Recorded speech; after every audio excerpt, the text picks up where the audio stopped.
persistence, and an infinite amount of potential that we are. What an impactful author of Invincible. Uh, there he is. Hey, Howard. Hey, how are you, David? It's nice to meet you. Nice to meet you. Thanks for joining us on Thankful Thursday. Thanks Um, for having me. Subject matter topic expertise on being invincible is a combination of behaviors and mindset. And a lot of people Absolutely. think they're mutually exclusive. That if you have all the right behaviors and the wrong mindset, you're going to end up in the same place as if you have all the right mindset and none of the right behaviors. In order Exactly. to be invincible, we have to have this reconciliation between the two. Your new book does a terrific job of explaining how we can live and pursue our potential and giving us these secrets to the inevitable success that comes from an invincible behavior and mindset. What are some of the takeaways in that book that allow people to be invincible? So, the ultimate path to invincibility is self-awareness. You have to go down the path of self-reflection and you have to see how your life's been constructed up to this point. And you have to do it without any guilt, any shame, or any regret, but just the clear understanding of how the conditions have come together to bring you here. Once you understand that, you're more empowered to understand how real time, how to have the mindfulness in this moment to be in the state of presence to move the conditions towards what you want from this moment forward. But first, you have to understand what may have prevented you or what may have brought you to the point you're at now. And in the respect of infinite potential, there has to be an element, I call it faith, and that faith has to be in an infinite amount, some system of thought, a unified, abundant, infinite amount of energy, an infinite amount of information, an infinite amount of inspiration. How do you intertwine, not in a dogmatic sense, but how do you intertwine the idea of faith in being invincible? So the idea is when I was young and I first looked up at the stars at night for the first time, and I actually saw them when I was out on a camping trip, I couldn't believe what I was seeing above my head. It took my breath away, literally. And what it revealed to me was that life doesn't end. Like it keeps going and going and going. And I think the Hubble and the James T. Webb are showing us that truth consistently. It's mind-blowing stuff we're seeing from them, from those images. And so if you live in an infinitely creative universe and you're part of that universe, then that means you have that same infinite creative ability. You've been birthed out of the cosmos to this moment. It's gotten you through everything you thought you wouldn't get through just to be here listening to this now. Why wouldn't you have the faith that you can get to where you want to go? If somebody else has done it before you, or even if they haven't, many people have carved their own path and bushwhacked themselves to something brand new in the world. That ability is in each one of us, that ability to infinitely create. The key is, how do we do it? How do we get into that state? And that's where understanding self awareness, mindset, and being mindful in every moment of the conditions you're putting together keep moving that needle of probability towards what you want. And you have to keep being persistent, knowing that it's been done billions of times over. And then there's another relationship that exists in that type of mindset, which would be your relationship to the meaning of your past, the setbacks, failures, mistakes, defining moments, historical relevances, even success of your past. There's a relativity that you have to have in that mindset to give it the meaning, to align it with the infinite potential that you desire, and then be able to know that how that you're talking about by utilizing incremental time, 24 hours a day, which is the only certainty that we Right. have. How do you, in your book, help people to give meaning or relativity to the mistakes, failures, and setbacks, but also bring in the pragmatic, metaphysical in the utilization of man-made constructive time? Because that's a real conflictual understanding in my work that I find that a lot of people, they pretend as if they understand they have the Right. power to give meaning to everything they see, and they pretend to be invincible through consistent behavior, but they're not. Right. Well, I think the first thing is going back through self awareness allows you to see that there hasn't been really any mistakes, that everything is truly a learning experience. That doesn't mean there isn't karma to it. That doesn't mean there isn't consequence. That doesn't mean you condone anything or you want it to happen again.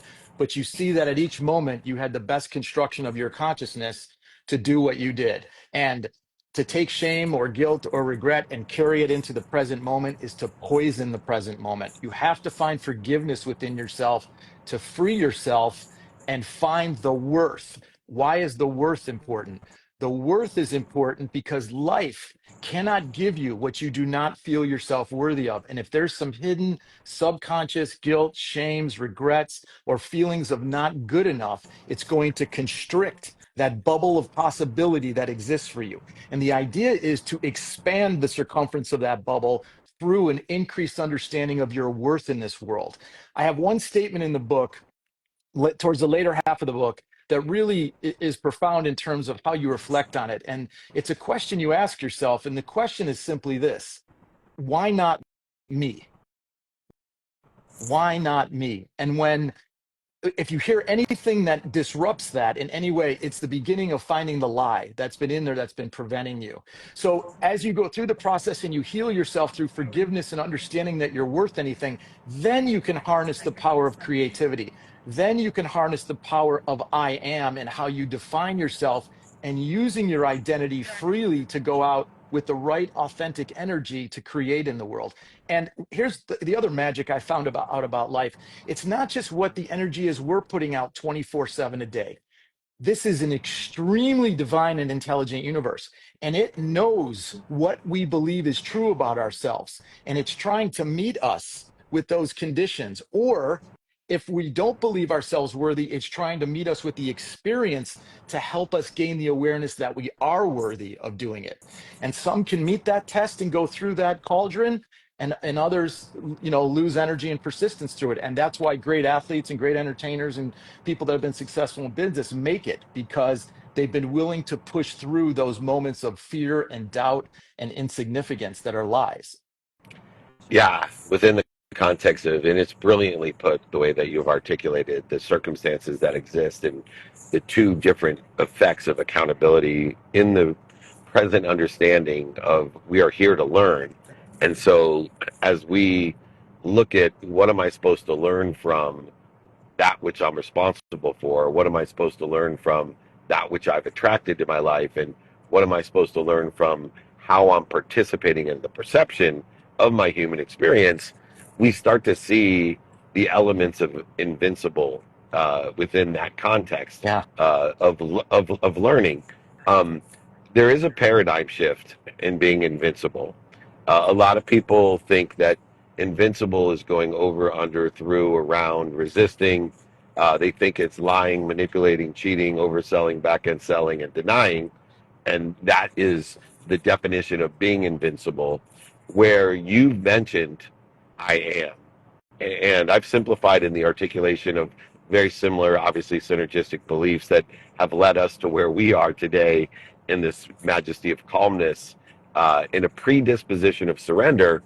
We understand not a disposition of surrender, because we need to be intentional, as you know, to be invincible. But in the predisposition of surrender lies I am. What am I doing to interfere with it? Not this is what I want to be or become, even. It's I already am happy, healthy, wealthy, Mm, worthy. What am mm. I doing to interfere with it? Elevating a necessity for awareness that I am, in your book, to be aware of what you're doing behaviorally to interfere with I am in this infinite potential that I am. What are other things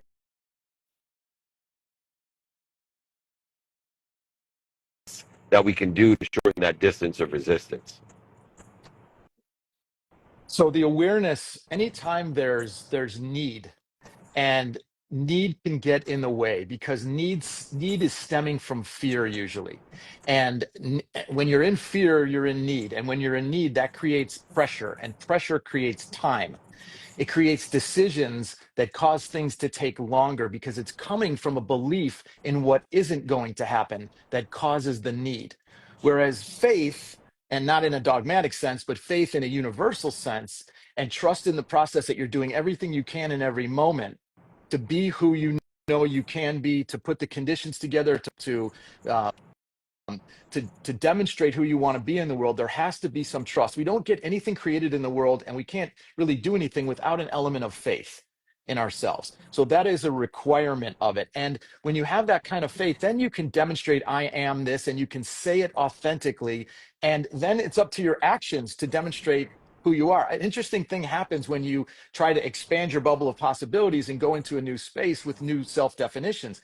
Life will almost immediately test you on that, to see, are you who you really say you are? Because if this is who you want to be, here's your next challenge. How are you going to look at it? Like something is happening to you, or like this is an opportunity for you to stand in the face of this and demonstrate who you are. I tell my athletes all the time, when you get a challenge, life's giving you an opportunity to step into that version that you know you want to be, to expand your results and who you are. And that's why there's been so much magic involved in that, is because they've been able to have the faith to do that. And that's not always easy as an athlete, because vulnerability, certainly when you've reached higher levels, you start to protect more than you want to be vulnerable, because you've gotten there. So only the great ones can really continue to expand themselves. But the point is to look at opportunities like they're there for you for a reason. And this brings up something bigger, David, which is, you either have faith in life or you don't. You see that there's meaning in all that happens, even in the ugly stuff, and the stuff that causes pain and suffering. But you're able to have this deeper sense of understanding that it wouldn't be happening if there wasn't a reason related to my journey. And that's how you can really accelerate that power of I am, because it becomes even deeper, more authentic. As I have been 35 years, from running the most notable sports agency in the world to our global marketing company with Warren Moon, found that faith lies, especially with athletes, when no evidence or the evidence is contrary to where we think we want to be. And understanding and having that awareness and giving meaning to it with the correct intention, and athletes, especially entertainers, billionaires, millionaires, and entrepreneurs, they do say, think, feel, and believe aligned with their divine direction, regardless of the evidence. It's no evidence, evidence contrary. That's what being invincible is about. Howard Falco is teaching us, inspiring us, and also mentoring us with his book, Invincible. It's available now everywhere. So join him, read The Mindset of Infinite Potential, learn the secret of inevitable success that is created by being an invincible human in that experience, step-by-step formula with impactful wisdom that he shared today, and much, much more. Howard, promise me that you'll come back. We got many other shows. Love to get together. I would love to do it. Thank you so much for having me on, David. I really appreciate it. Appreciate everything that you do every day. Just hope that people understood 10% of what we were talking about. That's been my experience, but beautifully said. Thank you, brother. Awesome. Thank you. All right. Oh, Take care. man. Bye I bye. love it. I love having some elevated conversations once in a while. If you have questions or suggestions pertaining to being invincible, reach out to Howard Falco or myself, David at dmeltzer.com. All righty. We are